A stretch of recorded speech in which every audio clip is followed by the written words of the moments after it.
From arc raiders to escape from Duckov, extraction shooters seem to be enjoying something of a renaissance right now, to the delight of FPS fans like myself. But of all the newcomers to that space, none have captured my attention more than Marathon, since I first played its early alpha over a year ago. Even through some of Bungie's recent lows, the notion of taking the high-stakes looting deathmatch that is an extraction shooter and combining it with the unparalleled shooting for which the studio is known has always been an awesome idea. Now, having sweated it out for over 65 hours in Marathon's most unforgiving maps and game modes, that rad concept turned out exactly as well as I was hoping it would. With absolutely stellar gunplay, a shocking amount of compelling lore to dive into, and a loot grind so hard to step away from that I've had trouble finding time to finalize my thoughts in between runs. There's still plenty of room for tweaking, whether it's balancing some of the playable runners, adding a map or two, and especially cleaning up the war crime that is the UI. But this is already my favorite extraction shooter, and I have no doubt I'll be playing it for some time to come. It is a historic day across the solar system. The enormous UESC Marathon colony ship sets out for the Tau 30 star system to establish a new home for humanity, and with it, infinite possibility. I've always had a difficult time describing exactly what makes a Bungie gun feel so damn good, but whatever it is, Marathon's got it. Maybe it's the deliberate musicality to weapons, like that crisp snap from a sniper report, the metallic clink of a trigger, or those amazing hollow thuds when you land a shot. Maybe it's the way recoil feels rhythmic, with pulse rifles kicking like a heartbeat and hand cannons bucking theatrically. Maybe it's the way the world reacts to your shots, with shields crackling and splintering and enemy NPCs staggering in place as you riddle them full of holes. Maybe it's invisible qualities, like the almost perfectly tuned bullet magnetism and finessed projectile speeds, all working together to make you feel slightly better than you actually are. An old Bungie dev once told me that the secret to building a great shooter is in making 4 seconds of gameplay that feel perfect, then repeating those 4 seconds as many times as you can. I don't know if this remains a guiding philosophy of the current team, but in any case, they really seem to have nailed just that. With Bungie's world-class gunplay making the migration a marathon, it's not surprising that some of the flaws I associate with the studio have also made their way over, the chief of which is bad geometry, from getting caught on parts of the environment that feel like they shouldn't impede me to the fairly hit-or-miss mantling. I find myself once again screaming during especially tense moments when my character can't seem to climb up a ledge for the 3rd time in a row, while my teammates suffer through an ambush without me. Movement in general can feel a little frustrating early on, like how you take severe fall damage from fairly moderate heights and constantly have to keep your eye on the heat gauge, effectively a stamina meter, or risk overheating and becoming a sluggish blob for a time. This becomes less of an issue once you've snagged a few perks from the upgrade tree, but I can also already imagine how bad it'll feel to go back to not having them every time progress resets at the end of each season. In some ways, these limitations serve as interesting obstacles for you to work around, forcing you to approach vertical environments, especially during fights, with extreme caution, or making you think about how much running you're doing, both to prevent overheating and also to remain undetected by enemy squads. But they can also be a bit irritating, especially when combined with awkward terrain that can frustrate otherwise smooth looting and gunplay. As someone who adores PvP, one massively refreshing aspect of Marathon to date is how far it deviates from the group hug energy of Arc Raiders' PvE-friendly community. Don't get me wrong, cooperating with others can be a good time, but one of the major drawbacks is that you don't get to see the PvP shine when it happens so rarely. In a game like Marathon, with Bungie's legendary FPS chops on full display, I'd be pretty disappointed if PvP encounters were as uncommon as they've become in Arc Raiders, because those gunfights are without question the best part of any match. And by God is Marathon an absolutely disgusting pit of vengeful players, mercilessly shooting and stabbing everyone on sight. These are my people. The pressure of two teams squaring off in claustrophobic dark hallways as you try to outmaneuver one another makes for some of the most tense encounters I've ever had, and the loot reward you get for winning those firefights is worth the stress. After all, the best way to loot is to let someone else do it for you and then take it from their cold dead hands.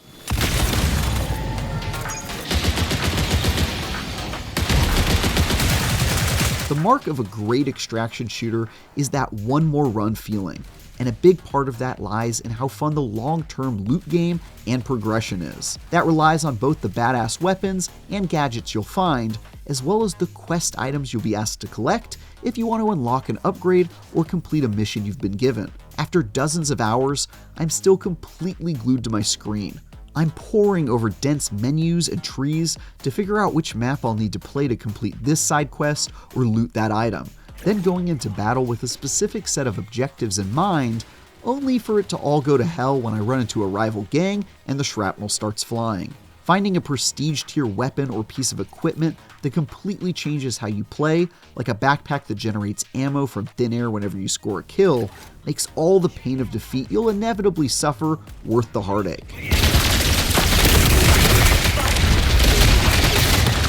But even when you lose it all, you might at least clear a quest or manage to gather a few materials needed to buy an upgrade that makes you just a little less likely to get your ass handed to you in the future. Priority contract complete. Unlocking a perk that decreases how much heat you generate from running around or reduces the fall damage you take can be a pretty big game changer in the long run.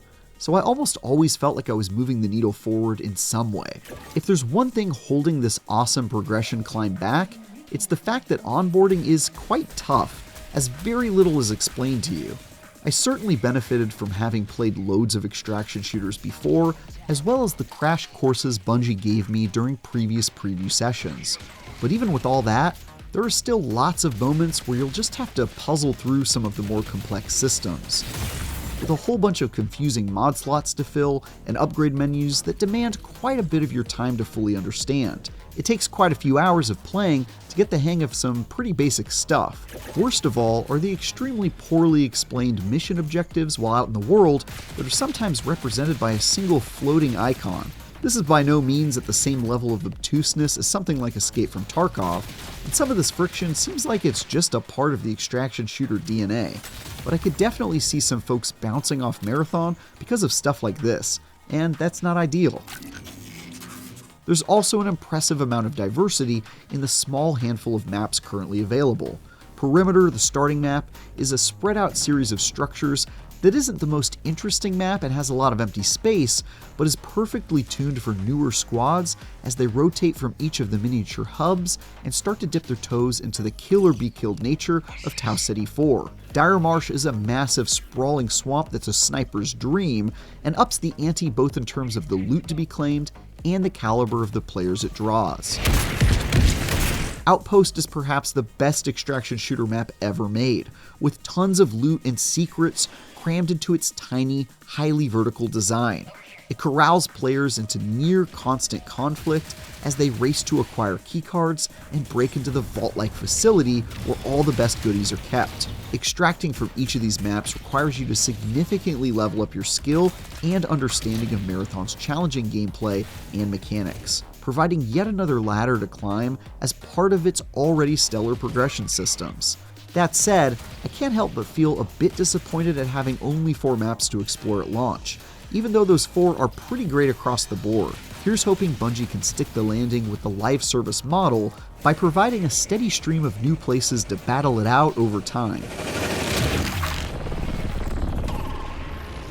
Marathon makes use of the hero shooter model, with different characters that have preloaded abilities that complement one another and appeal to different kinds of players. However, this is one area in which the shooter falls a bit short. Sure, you can turn invisible or hide yourself in clouds of smoke as the slippery assassin, or heal and revive others as the support character Triage, but these archetypes are mostly generic shapes of characters that we've seen a bunch already, and are done a bit better in plenty of other games. They're certainly not bad, and I've actually had a great time giving each a try to figure out which I jive with the most, but compared even to Bungie's own Destiny, where each class has an extremely unique identity and a suite of interesting skills, Marathon feels just a little underwhelming in this regard. It's also only been a couple weeks since Marathon came out, and I already feel like certain runners lag behind their peers, like how weak Recon's ability to ping enemy locations is relative to Destroyer's defensive shields and devastating shoulder-mounted rockets.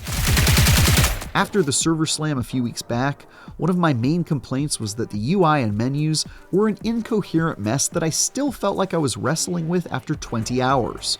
Now, having gotten quite far into the weeds with the final product, that frustration has only deepened with understanding. While certainly as stylish as just about everything in Marathon, the menus are a painful jumble of squares and rectangles that feel like they were designed with vagueness in mind. For example, it's baffling to me that mods are represented by identical nondescript icons, so you have to physically hover your cursor over them to even understand what they are. Managing your inventory, which quickly becomes a convoluted jumble of hard-to-identify items, can be quite frustrating for this reason, especially when you're in the heat of combat and need to make a swap of some kind, but first have to figure out which absurdly generic item is the one you're looking for. There are other small things like how the controls handle swapping held items for ones you find, or moving things like mods from your weapon to your backpack that are just way more cumbersome than they need to be.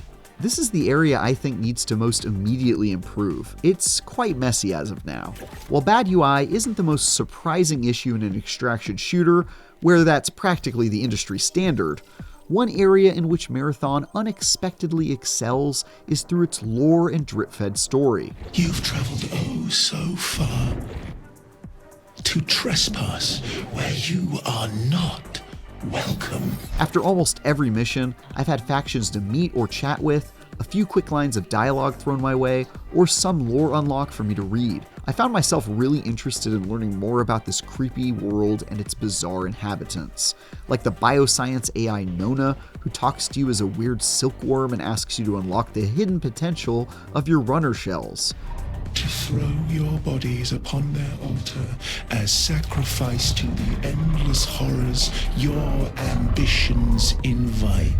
Once you reach level 25 and start getting pulled into the Cryo Archives and the endgame content, these loose threads and hints at the mysteries of this unsettling universe start to feel like they're coming together. I won't spoil the particulars, but longtime fans of the Marathon universe should be pretty pleased with what's in store, and I'm really curious as to where it'll go next. Executing neurological subroutine. Speaking of the endgame, I've spent a fair amount of time now diving into Marathon's most harrowing mode yet, the Cryo Archive, and I'm happy to report that it's one of the most intense and badass things Bungie has created in a long while. The special map requires that you bring some of your best loot into battle, a minimum ante of 5,000 credits worth of gear, and transports you to the first floor of the UESC Marathon ship from the original game. What starts out as a straightforward process of taking down beefed up NPC enemies and unlocking higher levels of security clearance to access other wings of the ship devolves into absolute mayhem when you inevitably encounter enemy players armed to the teeth and fighting for their lives. With the best loot currently available up for grabs and a fairly high barrier of entry just to get into the map, this place is guaranteed to be packed almost exclusively with tryhards leaning all the way forward in their secret lab chairs, with your demise occupying their every thought. Not only are you expected to outplay them all while surviving a constant stream of robot foes, but you'll have to learn one of the most labyrinthine maps I've ever seen and figure out various puzzles to open up vaults or even extract out of the level. You'll also need to contend with the possibility of eventually reaching the final boss in the center of it all, while also keeping your eye on the timer that ticks down from 30 minutes and will kill you if you don't find a way out in that time. My runs in Cryo have been filled with devastating losses and overwhelming victories that made me feel like an absolute badass, and rewarded me for my sweatiness accordingly. And it's been incredibly hard to step away from these past 2 weekends. I should also mention just how good Marathon looks and performs, as even playing on my regular old Xbox Series X, I almost never encountered connection problems, dropped frames, or technical issues. Really, the only issue I've encountered were 2 or 3 crashes that happened while I was in the middle of a match, but I was able to load these matches back up and rejoin the action anyway. Not only are the frames rock solid, but environments are stylish as hell, with spooky and off-putting loading screens that show weird metaphors for transhumanism and immortality, and gorgeous levels that have an odd artificial feel to them. Though I will say that after playing more than a dozen hours in a single day, I left feeling like I was losing my mind from prolonged exposure to that incredibly unsettling aesthetic. But hey, maybe that's how I should feel about my life.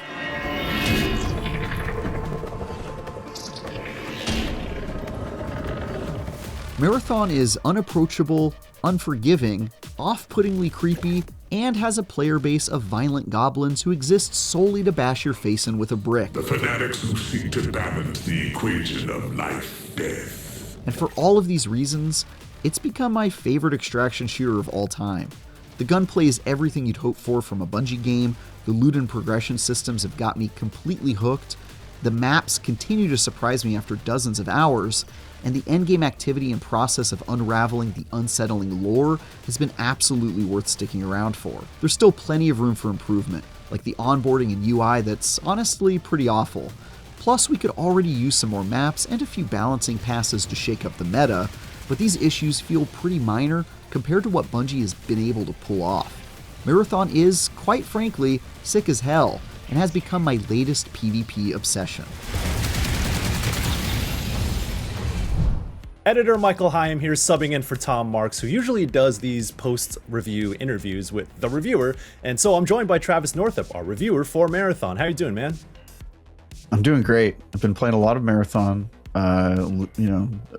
horrible defeats and glorious victories, so I'm in my happy place, Michael. Yeah, that's there. You can't have the incredibly high highs without some of those low lows, right? But that's right. In the review process, if folks may have seen the review in progress, where you kind of talked about your time with the server slam and the early goings there, but you played so much more of the game, and we've seen the end game content. So kind of take people through the arc you kind of went through in the review process from that server slam to where we are now, sweaty in Cryo Archive, having multiple runs now. Well, obviously, I've played Marathon a couple times over the years in its various iterations, and the server slam was the first time where it really felt like all the pieces were coming together. But the question was, is the final product going to have legs? Is it going to be fun beyond, I think I played 20 hours of the server slam, so it was still, fairly new in the long scheme of things that you usually are playing an extraction shooter in. So I was really curious about stuff like long-term progression. Is it going to keep pace? Are they going to keep giving me new things to do and new kind of loot to chase after, and that sort of thing? And then also, obviously, the big question, what the heck's going on with that those extra 2 maps that we haven't played, specifically the Cryo Archive, the endgame activity, ranked, and also the new character class, because they hadn't released one of the character classes before then. And so, yeah, I think the main thing that has changed is that the game has sort of evolved on its own. Even if you take away the content, the meta has changed, right? The types of people that are playing Marathon right now, weeks into it versus the first couple days, has changed. People's knowledge of how to play the game has changed. We're seeing a lot more knives now. That might be a problem, but it is kind of a fun little quirk of the current meta. But yeah, I think that's the biggest thing that's changed, is now we're kind of getting to see what this game's like in a live environment where people are playing it and figuring out all the tips and tricks, and also getting better loot. That's another thing that's changed a lot, is you're running up against purple shields a lot and stuff. And so it's been really fascinating to just be in the thick of it while everybody's figuring it out and figuring out what this game is going to feel like long term. This game is probably the least approachable Bungie game so far, but that is part and parcel to the sort of ethos of this game and why it's so rewarding. I mean, it's an extraction shooter, so it's high risk, high reward, right? To get to the Cryo Archive, you need to be geared up really well, and you need to really be on top of your game when you do encounter other players, because it is very, very difficult. So to even get to that part is difficult, and then to enjoy that piece of endgame content is also a higher bar. So you yourself had to get very good at this game to even reach that stuff. So yeah, tell me about that challenge level and how you've overcome that friction, or how your feelings have evolved about how difficult this game can be. Yeah. Well, I would definitely agree that it's the hardest Bungie game ever made, the least approachable game ever made. But I think in the grand scheme of things, when it comes to the genre, extraction shooters, Marathon is like nowhere near as impenetrable as something like Escape from Tarkov, which is sort of like on the far end of the spectrum of like uber hardcore, but also uber unapproachable. And there's just some people who are never going to be able to enjoy that game. On the other side of the spectrum, I would argue you have something like Arc Raiders, right? Which is like a PvE like cooperative focused game at this point, and whether that was by design or by happy accident, that has sort of like become what that game is, and it's like now the entry point if you want to get into extraction shooters. So I think Marathon it leans more toward Tarkov, but it has a lot of the like polish and stuff that Tarkov lacks, that makes it just a little bit more approachable. And also you're not just getting completely blown out, right? Like there's very few times I can think of, and they're all, earlier in the game, where you're just like without loot and having to use a free kit. Like the game is constantly giving you packages for leveling up factions. It's kind of showering you with loot and giving you lots of ways to like come back if you lose. And so I don't think it's actually unapproachable in terms of you just find yourself in this pit of despair where you've lost all your loot and you're kind of screwed. It's more like a Souls-like, where part of the game's format is just loss, and you have to be comfortable with that. And if you're not comfortable with like beating your head against a wall and losing 10 different matches until you learn the map and learn the weapons that you like and that sort of stuff, you're probably just not going to have a good time. But for the people that are comfortable with that loop and don't mind a little bit of humility in loss, and then figuring out how to get better, I think it's super rewarding. And it's hard to find a game that does that, a genre that does that better than an extraction shooter. And I think Marathon really nails that. My journey for getting good, like I'm a little, I play a lot of FPS games, and I really like competitive games. And also I played a lot of like competitive Bungie games specifically. I was a big Halo guy. Were you an MLG? I played Destiny for years, specifically the PvP. So like I know Bungie games, and so I wasn't starting from zero basically, but with every shooter game, you have to figure out the tips and tricks. You have to figure out which weapons you like and stuff. And so I'll be honest, I was having fun figuring out how to get good at this game. And when I was losing, I was never like devastated. I was just sort of like laughing and being like, oh, that's interesting how they killed me with a knife. I didn't know knives were so strong, like figuring out stuff like that, where you're just like, it speaks volumes of a game where like even when you're losing, you're really having a good time. And I always felt like I was learning something and getting a little bit better. And if you're a PvP focused person, like somebody who likes competition and likes the idea of iron sharpening iron, it is a absolute joy. So that was my experience. And yeah, I eventually started absolutely destroying people in Cryo Archive, which I'm hoping to show some of that footage in this review. So if you just got done watching the review, hopefully it was filled with a bunch of clips of me being awesome. We'll see. I don't know how much of that I recorded, but I had some good games. Kind of pivoting to the act of reviewing a live service game, because it's a very different thing to get pre-release code 2 or 3 weeks in advance and then kind of gathering your thoughts, and especially for like a single player game where you're like, that is the game. It's a bit of a different challenge when you are reviewing something that is a live service game, because you can't play much beforehand, before it launches. So and you've done this many times, so kind of how do you approach a live service game review as opposed to a single player game that you kind of can play in isolation well in advance? Yeah, it's a tough one, right? Because the goal is with a review to be useful to potential consumers making a purchasing decision or a decision about how they're going to spend their time, and not being able to do that the day the thing comes out and they have to make that decision, or their first opportunity to make that decision, is kind of tough. But I play a lot of live service games, so I'm kind of an old hand at this sort of thing. Playing a single player game and being able to play it all and get it out before the game comes out is awesome. Like it feels good to get it out, having enough time to play like everything and speak definitively about the game, and then be the most useful to readers who are trying to navigate this stuff. But with live service, it's usually not an option. Like some studios have tried to do a thing where they get you to come onto their campus and they play on like closed servers before the game comes out. Like you'll be there for like a week, but not everyone has the budget to do that. It also is tough like coordinating it, and you also don't really get the full experience of it being in the wild, because once it's out into everyone's hands, the meta is very different than if you're just playing it with streamers or YouTubers or media folks who tend to be at those sorts of review events. And so my goal with any review is just to play as much as I feel I need to play to where I have a complete picture of the game and can speak definitively. At IGN, part of that includes like, you have to beat the game. Especially if you're playing a single player game, you got to get to the credits. And with multiplayer game, it just usually means you have to get to whatever the end game is and experience enough of that to speak informed about it. So my goal with this was just to get through it as quickly as I could and see everything I could and feel like I had gained enough information to make a recommendation or not.